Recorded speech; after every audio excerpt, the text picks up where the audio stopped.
Hello, everybody.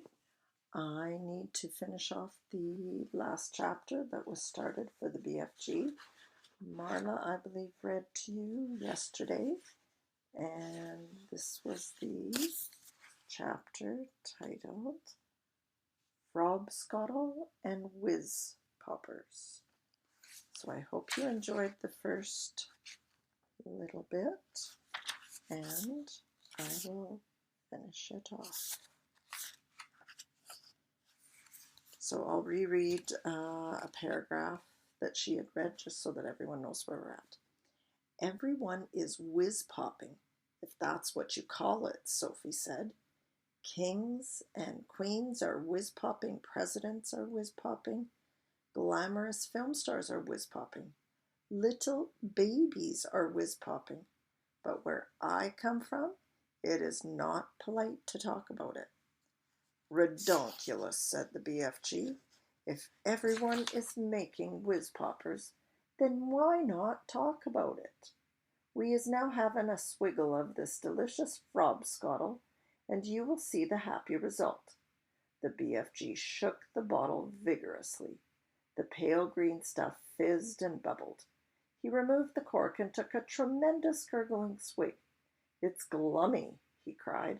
I love it. For a few moments the big friendly giant stood quite still, and a look of absolute ecstasy began to spread over his long wrinkly face. Then, suddenly, the heavens opened and he let fly with a series of the loudest and rudest noises Sophie had ever heard in her life. They reverberated around the walls of the cave like thunder, and the glass jars rattled on their shelves. But most astonishing of all, the force of the explosions actually lifted the enormous giant clear off his feet like a rocket. Whoopee! He cried when he came down to the earth again. Now that is whiz-popping for you. Sophie burst out laughing. She couldn't help it. Have some for yourself, cried the BFG, tipping the neck of the enormous bottle towards her.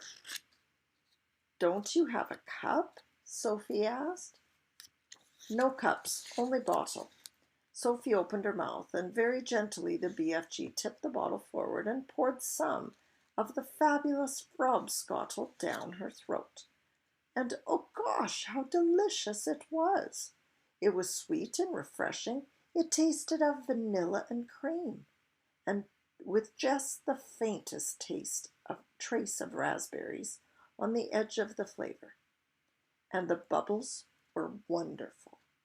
Sophie could actually feel them bouncing and bursting all around her tummy. It was an amazing sensation. It felt as though hundreds of tiny people were dancing a jig inside her and tickling her with their toes. It was lovely.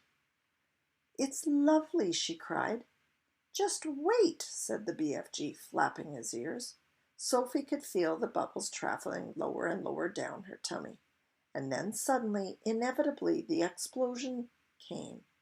The trumpet sounded, and she too made the walls of the cavern ring with the sounds of music and thunder. Bravo! Shouted the BFG, waving the bottle. You is very good for a beginner. Let's have some more. Here's the picture when the BFG was catapulted up off the floor, and cute little Sophie over on the table. Stay tuned next time for Journey to Dream Country. Talk to you later. Have a good day.